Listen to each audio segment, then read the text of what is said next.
Hey, this is Jamey from Stonemaier Games, and today I'm going to show you how to teach Rolling Realms, or rather how I teach Rolling Realms. You might teach in a different way, and I'd love to hear how you teach Rolling Realms in the comments below.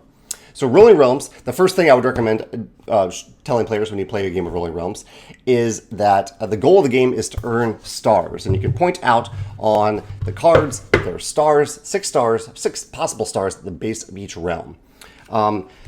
While you're explaining this, I'd recommend setting up the game by giving each player the same 3 realms. And you could choose any 3 realms. I recommend for the first game going with Wingspan, Between Two Castles, and Viticulture. I think those are 3 good starter realms for teaching Rolling Realms. And so you're telling players the goal is to generate the most stars, and that typically a game of Rolling Realms involves 3 rounds. However, I would emphasize that you're just going to play through 1 round today. Just play 1 round. 1 round can take, for beginners, it can take around 20 minutes, but typically it takes around 10 to 15 minutes at most. And I think that is a very nice onboarding process to get players into their first game or their first experience of Rolling Realms. Just a little short experience there. So once you have those 3 realms on the table, I wouldn't recommend that you actually need to start explaining what those realms do yet. Just leave them on the table, they're there. And then explain the core concept that you will be taking 2 dice, or that any player will take the 2 dice and roll them, and that the numbers on those dice will be shared by all players. So go ahead and roll the dice at this point, because you might have players at the table who already know how to play Rolling Realms, and they can start figuring out from those dice what to do.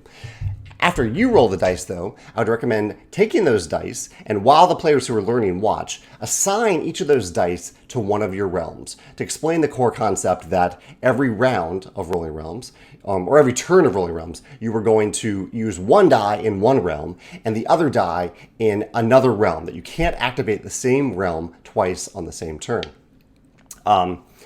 So you can emphasize that by physically using the dice to associate them with the realms while you're teaching it. Normally you wouldn't do that. And this is the point in the game where I would recommend explaining how the realms work. I've recommended, again, Wingspan, Viticulture, and Between Two Castles.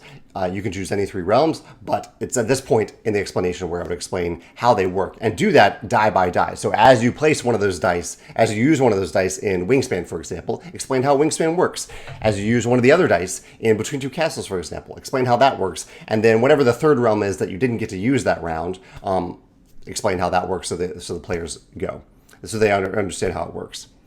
And then the next step is to help the other players, the players who are learning, use the dice in those realms. So now that you've shown them how to do it, some of them might be comfortable going ahead and using their realms, but some of them might not. They might want some guidance. And so I would recommend kind of helping them through that first initial dice usage process.